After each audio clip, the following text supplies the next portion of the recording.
కదంటే కథ కాదురా, మన జీవితం, మన ప్రాణం. మనం ఇవాళ చెప్పుకునే కదా మన తెలంగాణ చరిత్ర, అభివృద్ధి చెందిన విధానం.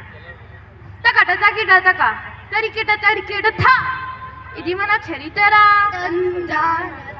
ఎంతో మంది వీరుల ఘనతరా, స్వరాష్ట్రం కోసం ఆ వీరులు ఎంతో కొట్లాడిండ్రురా. ఇంతకు ఏమా కథ, ఏమి చేశారు మన వీరులు?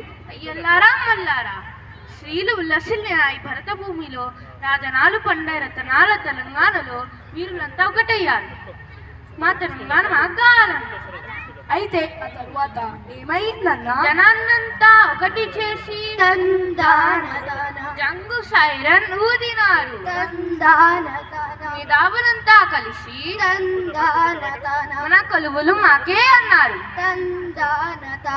మళ్ళా ఏమైందన్నా? మన తెలంగాణ మనకు వస్తే మన కొలువులు మనకు వస్తాయి, మన నీళ్లు మనకు వస్తాయి, మన నిధులు మనకు వస్తాయి అని మేధావులు మన ప్రజలకు తెలిపిండ్రు. అందరూ తెలుసుకున్నారా అన్నా? మరి ప్రజలంతా ఒక్కసారిగా సై బగ్గున్న మండిండ్రురా.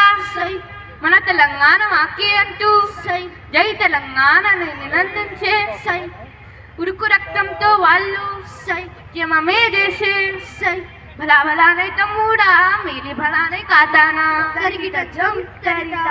అప్పుడు తెలంగాణ ఇచ్చిండ్రా అన్న? ఎంతో మంది మేధావులు విద్యార్థులు ఉద్యమాలు చేశారు. సకల జనులు తెలంగాణ రాష్ట్రం కోసం తెగించి కొట్లాడు. అప్పుడు ఏమైందన్నా?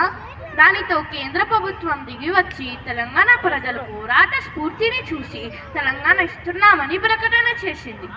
తెలంగాణ రాష్ట్రం ఏర్పడ్డాక బోనాలు బతుకమ్మలను మన రాష్ట్ర పండుగలుగా ప్రకటించుకున్నాం.